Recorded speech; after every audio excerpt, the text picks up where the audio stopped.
हमारी पूजा अर्चना के अलावा जिसमें सबसे ज्यादा बार की जाने वाली नमाज भी शामिल है। कुरान में अल्लाह ने 55 जगहों पर कुरान को अज जिक्र यानी याद या याद दिलाने वाला कहा है। सूरह साद की आयत 1 में वह हमें बताता है, कुरान की कसम जिक्र से भरा हुआ, और आयत 49 में यह कुरान सभी दुनिया के लिए जिक्र से कम नहीं है। अल्लाह के शब्दों को पढ़ना, समझना, उन पर चिंतन करना और उन पर विचार करना उन्हें याद करने का सबसे प्रभावी तरीका है। तो दोस्तों, आज का वाकया है, जिन्नात ने इस लड़की के साथ जो किया उसको देखकर आपकी रूह कांप जाएगी। तो चलिए शुरू करते हैं आज का वीडियो। प्यारे दोस्तों, एक आदमी जिसका नाम जुनैद था और अपने नाम की तरह ही वह शरीफ इंसान था। चलते चलते जुनैद थक गया था। वह कई दिनों का भूखा था। उसकी आंखों के सामने अंधेरा छा रहा था और कल से उसके हलक में पानी का एक कतरा भी ना गया था। अचानक उसकी आंखों के सामने अंधेरा छा गया और वो लड़खड़ाता हुआ जमीन पर जा गिरा। और जमीन पर गिरते हुए उसे हैरानी हुई, क्योंकि एक कमीने को गिरने के लिए बहुत सारी जगह मिल जाती है, लेकिन शरीफ और ईमानदार आदमी को गिरने के लिए एक पाक साफ जमीन भी नहीं मिलती। वह जहां गिरा था वहां एक दरवाजा था। जुनैद दरवाजा पकड़कर खड़ा हो गया। उसने सर उठाकर दरवाजे की तरफ देखा तो वह एक मस्जिद का दरवाजा था, लेकिन उस दरवाजे पर एक बड़ा सा ताला लगा हुआ था। जुनैद की हालत बहुत बुरी थी। भूख की वजह से उसका बुरा हाल था, और ऐसे वक्त में आदमी सिर्फ और सिर्फ रोटी के बारे में ही सोचता है। लेकिन वह सच्चा और शरीफ ईमानदार इंसान था, पक्का मुसलमान था। उसने मस्जिद के बंद दरवाजे को हैरत से देखा और सोचने लगा कि दरवाजा बंद क्यों है। जोहर की नमाज का वक्त हो रहा है, मगर नमाजी कहाँ है। इतने में किसी ने जुनैद के कंधे पर हाथ रखा और पूछा, कौन हो भाई, कहाँ से आए हो? तो जुनैद ने जवाब दिया, जी मैं तो अल्लाह का एक अजीज सा बंदा हूं। उस आदमी ने कहा कि हुली से तो तुम मौलवी मालूम पड़ते हो। जुनैद ने जवाब दिया, नमाज पढ़ना तो अल्लाह को याद करना ही है। मेरा नाम जुनैद है। तो उस आदमी ने कहा कि मेरा नाम महविश है और यहाँ इस मस्जिद के पास वाले मकान में रहता हूँ और इस गांव के पंचायत का सरपंच भी हूँ। तो जुनैद ने पूछा कि भाई महविश, ये मस्जिद बंद क्यों है? यहाँ नमाज क्यों नहीं हो रही? जौहर का वक्त हुआ जा रहा है। उसने कहा कि क्या पूछते हो मौलवी साहब, 1 हफ्ते से मस्जिद बंद है और यहाँ जो मौलवी पहले नमाज पढ़ाया करता था उसकी एक हरकत की वजह से उसे यहाँ से निकाल दिया गया। उस आदमी ने पूछा कि क्या आप हमारी मस्जिद में नमाज पढ़ा दिया करेंगे? तो जुनैद बोला, हाँ जरूर, क्यों नहीं। आप मुझे बस 1 गिलास पानी पिला दीजिए। जौहर का वक्त हुआ जा रहा है, मैं अजान देकर नमाज का ऐलान करता हूँ। तो वो आदमी जिसका नाम महविश था, उसने कहा कि आपके चेहरे से तो लग रहा है कि आपने कई दिनों से कुछ खाया नहीं है। पहले आप रोटी खा लीजिए, उसके बाद अजान दीजिएगा। जुनैद ने कहा, नमाज पढ़ने और पढ़ाने के लिए रोटी की नहीं, ईमान की जरूरत होती है। नमाज पढ़ने के बाद ही रोटी खा लूंगा। महविश ने अपनी जेब से चाबी निकाली और मस्जिद का दरवाजा खोल दिया। दरवाजा खोलते ही जुनैद मस्जिद में दाखिल हो गया। इतनी देर में महविश 1 गिलास ठंडा पानी लेकर आया। जुनैद ने फर्श पर बैठकर पानी पिया और उसके बाद वजू किया। और जैसे ही अजान की आवाज गांव वालों ने सुनी तो गांव के कई मर्द नमाज पढ़ने के लिए मस्जिद की जानिब चल दिए। जुनैद की आवाज में एक सोज था। उसकी अजान गांव के हर शख्स के दिल में उतरती जा रही थी। अजान पूरी होने के बाद कई नमाजी मस्जिद के सहन में जमा हो चुके थे। सब लोग नए मौलवी की आमद से खुशी का इजहार कर रहे थे। गांव के लोगों ने यह बात खास तौर पर महसूस की कि नया मौलवी जवान है लेकिन बहुत कमजोर है, और जवान होने के बावजूद नए मौलवी की आंखों में शर्म है। नमाज पढ़ने के बाद महविश अपने घर से खाना लेकर आया और जुनैद के सामने रखा। जुनैद ने सबसे खाना खाने के लिए पूछा, लेकिन सब ने कहा कि हम अपने घर से खाना खाकर आए हैं। यह सुनकर जुनैद ने बिस्मिल्लाह पढ़कर खाना खाना शुरू किया। कई दिन बाद उसे खाना मिला था, तो लिहाजा हर निवाला उसके हलक में फंस रहा था। महविश बोला कि मौलवी साहब, मस्जिद के साथ एक कमरा बना हुआ है, आप वहां रह सकते हैं। जुनैद ने कहा कि मैं मस्जिद में नमाज पढ़ाने के अलावा बच्चों को कुरान भी पढ़ाया करूंगा और उनको दुनियावी तालीम भी दूंगा। महविश ने जवाब दिया, माशा अल्लाह, अल्लाह आपको इत्जा दे खुदा। महविश के जाने के बाद जुनैद कमरे में गया और जैसे ही खिड़की खोली तो फौरन उसे बंद कर दिया, क्योंकि खिड़की से महविश के घर का सहन साफ नजर आ रहा था। वहां एक जवान लड़की सहन में झाड़ू दे रही थी। अब जैसे ही जुनैद ने खिड़की खोली तो उसकी नजरें भी उस लड़की से जा टकरा गईं और लिहाजा घबराकर जुनैद ने खिड़की बंद कर दी। खिड़की बंद करके बिस्तर पर आकर बैठ गया। कुछ महीनों में ही जुनैद की सारे गांव में इज्जत होने लगी। लोग कहते हैं कि मौलवी जवान तो है मगर नियत में खोट नहीं है। पराई बहू बेटियों को जरा भी आंख उठाकर नहीं देखता। और उस दिन के बाद जुनैद ने अपने कमरे की खिड़की दोबारा कभी नहीं खोली। वो सारी सारी रात गर्मी में गुजार देता मगर खिड़की ना खोलता। हर नमाज के बाद जुनैद अल्लाह से गिड़गिड़ाकर दुआ मांगता कि अल्लाह, मेरी नियत में खोट नहीं है, लेकिन ये मजहर जवानी मेरा पीछा नहीं छोड़ता है। ये मुझे बार बार बहकाती है। जब तक मैं किसी शरीफ जादी से निकाह न कर लूं, तू मेरी हिफाजत फरमा, मुझे हर किस्म के गुनाह से बचा। रोते रोते जुनैद की दाढ़ी आंसुओं से तर हो जाती है। एक दिन असर की नमाज के बाद महविश घबराया हुआ मस्जिद में आया। जुनैद मस्जिद में बैठा कुरान पाक की तिलावत कर रहा था।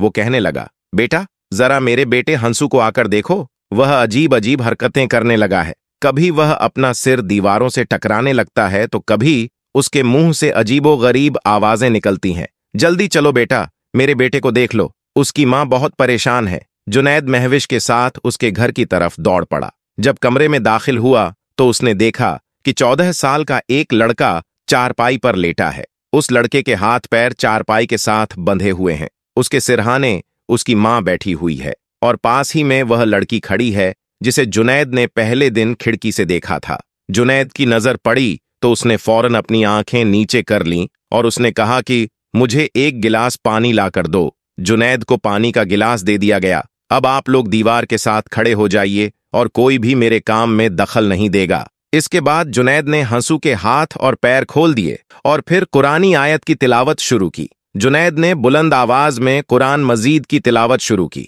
जुनैद इलाज कर ही रहा था कि हंसू के मुंह से एक अनजानी कड़क आवाज निकली। कौन है तू?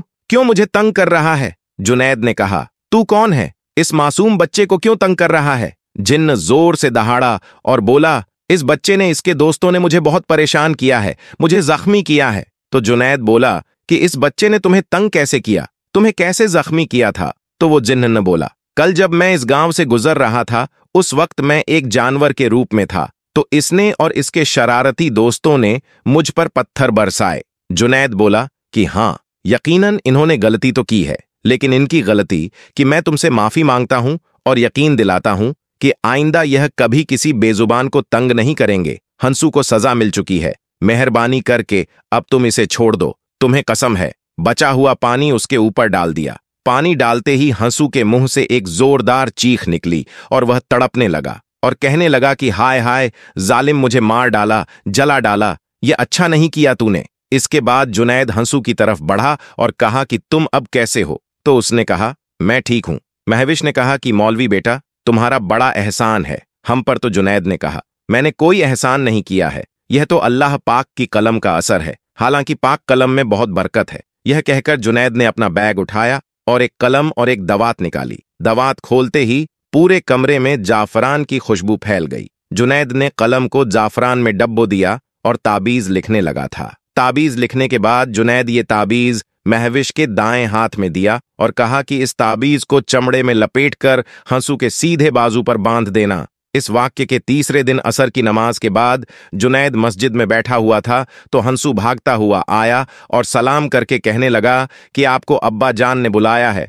तो जुनैद ने अपना बैग उठाया और तेज तेज कदमों से हंसू की तरफ चलने लगा। घर आकर महविश की बीवी से पूछा, क्या हुआ? तो उसने कहा कि मौलवी बेटा, न जाने क्यों उन जिन्होंने मेरा घर देख लिया है। पहले हंसू पर जिन्न आया था और अब नूरा पर। तो वो मौलवी जुनैद ने कहा कि आपको कैसे मालूम कि आपकी बेटी नूरा पर कोई जिन्न आया है? तो उसकी मां ने अपनी बेटी के बारे में बता दिया कि वह अजीब अजीब हरकतें कर रही है। उसके बाद जुनैद उस लड़की के साथ उसके कमरे में गया और वह वज़ाइफ करने लगा। नमाज के बाद जुनैद ने कलम और दवात निकाला और ताबीज लिखने लगा। फिर ताबीज महविश को दिया और कहा, यह ताबीज चमड़े में सीकर नूरा के सीधे बाजू में बांध देना। ये कहकर जुनैद ने अपना बैग उठाया और घर से सलाम करता हुआ बाहर आ गया। अगले दिन जुनैद मस्जिद में बैठा हुआ कि उसे दोबारा हंसू बुलाने आ गया। उसकी बहन की तबीयत फिर खराब हो गई थी। जुनैद दोबारा घर गया तो घर जाते ही उसने कुछ नए लोगों को देखा था। वह एक बड़ी उम्र की औरत चारपाई पर बैठी थी, जबकि के सिरहाने पर एक लड़का खड़ा था। नूरा की मां ने कहा, आओ मौलवी बेटा, घबराओ नहीं, असल में ये नूरा की सास है और यह इसका मंगेतर है।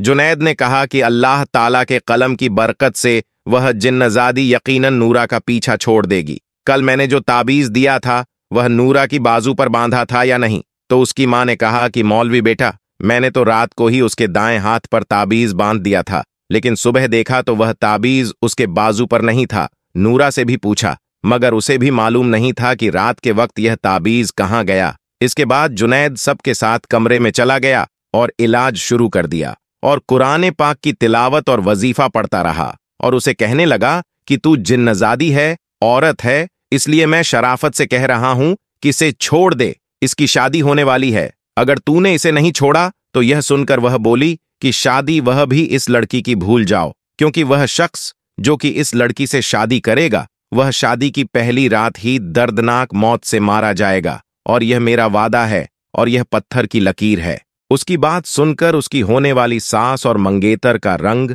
सफेद पड़ गया। इतने में नूरा अचानक अपनी जगह से चलती हुई दीवार की जानिब बढ़ी और डंडा लेकर उसके होने वाले शौहर और उसकी मां को मारने लगी और कहने लगी, तू मुझसे शादी करेगा। इतने में नूरा के मां बाप नूरा से डंडा छीनकर उसको काबू करने में लगे और उसको कमरे में बंद कर दिया। इसके बाद नूरा की होने वाली सास कहने लगी कि माफ करना भाई साहब, आज मैं यह मंगनी तोड़ती हूं, मुझे नहीं करवानी, अपने बेटे की शादी तुम्हारी इस बेटी से। यह कहकर वह दोनों माँ बेटा अपने घर चले गए। नूरा के माँ बाप परेशान हो गए। जुनैद ने थोड़ी देर इंतजार किया, फिर अपना बैग संभाला और सलाम करता हुआ घर से बाहर निकल गया। जुनैद परेशान रहा। उसकी समझ में नहीं आ रहा था कि यह जिनजादी कितनी ताकतवर है जो उसके वजीफे के बाद भी नूरा पर कब्जा जमाए बैठी है। जुनैद के जाइली वजीफे का भी उस जिनजादी पर कोई असर नहीं हुआ। दोस्तों, यहां पर हम आपको बता दें कि नूरा पर किसी जिन्नजादी का असर नहीं था, वह तो बस ड्रामा कर रही थी। अगली सुबह जुनैद बच्चों को कुरान मजीद पढ़ा रहे थे कि अचानक हंसू भागता हुआ आया और कहने लगा कि मौलवी साहिब जल्दी चलो और उसकी बहन की तबीयत फिर खराब हो गई है। जुनैद जब उनके घर पहुंचा तो नूरा की मां ने कहा कि बेटा, मेरी बेटी ठीक तो हो जाएगी ना, एक जिन्नजादी की उसका पीछा छोड़ेगी। जुनैद ने कहा कि आप फिक्र ना करें, ये जिनजादी जल्दी नूरा का पीछा छोड़ देगी। अल्लाह तेरी जबान मुबारक करे बेटा, मेरी बेटी तो पूरे गांव में बदनाम हो गई है और ऊपर से उसकी फूफी ने भी रिश्ता तोड़ दिया है। अब तू ही बता कौन करेगा मेरी बेटी से शादी। तो जुनैद बोले कि अम्मा फिक्र न करे, अल्लाह बेहतर जानता है, और यह रिश्ता खत्म हो गया तो क्या, अल्लाह इससे बेहतर रिश्ता भेजेगा। आप जाकर नूरा के कमरे का दरवाजा खोले। आज मैं ऐसा वजीफा करूंगा कि वो झिंझादी चीखती हुई बाहर आ जाएगी और मेरे साथ कमरे में कोई नहीं होगा। शायद जुनैद को उस पर शक हो गया था। अब क्योंकि जुनैद भी बड़ा नेक इंसान था और उस लड़की की हालत भी दिन ब दिन खराब होती जा रही थी,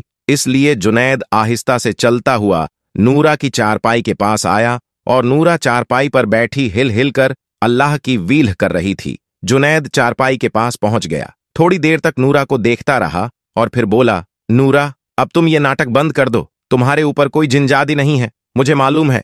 जुनैद की बात सुनकर नूरा खामोश हो गई और जुनैद को घूरने लगी। उसने कहा, तो तुम्हें पता चल गया है कि मैं ड्रामा कर रही थी? जुनैद ने कहा, हाँ मुझे पता चल गया है, और तूने अपनी आंखें लाल की हैं? तो नूरा ने कहा, मैंने अपनी आंखें ग्लिसरीन डालकर लाल की हैं। जुनैद ने कहा कि तेरे इस नाटक की वजह से तेरे माँ बाप कितने परेशान हैं। नूरा बोली कि मुझे अफसोस है इस बात का, लेकिन मैं मजबूर थी, मैंने नाटक रिश्ता तोड़ने के लिए किया था। तो क्या तुझे यह रिश्ता मंजूर नहीं था? हाँ, मेरा उसके साथ कोई जोड़ नहीं था। तो जुनैद ने कहा कि अगर तुझे रिश्ता मंजूर नहीं था तो सीधे सीधे इनकार कर देती, इतना नाटक करने की क्या जरूरत थी? नूरा ने कहा, मेरा रिश्ता तब किया गया था जब मैं झूले में थी और शादी के वक्त भी मुझसे नहीं पूछा जाना था। मैं 10 जमात पास हूं और उसने तो कभी स्कूल की शक्ल तक नहीं देखी। लेकिन अब तेरा क्या होगा? आसपास हर जगह तो तू मशहूर हो गई है कि तू अजीबोगरीब हरकतें करती हैं। यह सुनकर नूरा कहने लगी, मुझसे शादी वही करेगा जिसे मालूम है कि मेरे ऊपर किसी जिनजादी का कब्जा नहीं है। जुनैद ने कहा, क्या मतलब? तो लड़की बोली, या तो तू बहुत मासूम है या फिर बन रहा है। जुनैद बोला, क्या मतलब है तेरा? जुनैद सब कुछ समझ तो गए थे लेकिन अनजान बन रहे थे। जुनैद ने कानों को हाथ लगाए और अपना बैग संभालकर कमरे से बाहर निकल गया। क्या हुआ बेटा? नूरा की मां ने कहा। बेटा क्या, जिनजादी ने नूरा का पीछा छोड़ दिया? तो जुनैद बोला कि जी, बहुत ही जल्दी जिनजादी नूरा का पीछा छोड़ देगी। नूरा की मां परेशान थी कि इससे अब शादी कौन करेगा। फूफी ने तो उसका रिश्ता तोड़ दिया है, आसपास के गांव में तो मशहूर हो गया है कि इस पर जिनजादी है और दूल्हे को यह मार डालेगी। इतने में नूरा की मां बोली, बेटा तुझे तो सब कुछ मालूम ही है ना, तो क्या तू करेगा मेरी बेटी से शादी? यह सुनकर जुनैद ने कहा कि मैं आपकी बिरादरी का नहीं हूं, कहीं ऐसा ना हो कि आपकी बिरादरी के लोग बुरा मान जाएं। लड़की की मां ने कहा कि इस मुश्किल वक्त में कौन सा मेरी बिरादरी मेरे काम आई, जो मैं बिरादरी का बुरा मानने के बारे में सोचो। जुनैद ने कहा, फलां गांव में मेरी खाला रहती है, मैं सवेरे जाकर उनको ले आऊंगा, आप उनसे मेरी शादी की बात कर लेना। जुनैद ने अपनी रजामंदी जाहिर करते हुए जवाब दिया था। तो दोस्तों, ये वीडियो आपको कैसा लगा? अगर पसंद आया हो तो लाइक जरूर करें और चैनल को सब्सक्राइब करना बिल्कुल ना भूलें। खुदा हाफिज।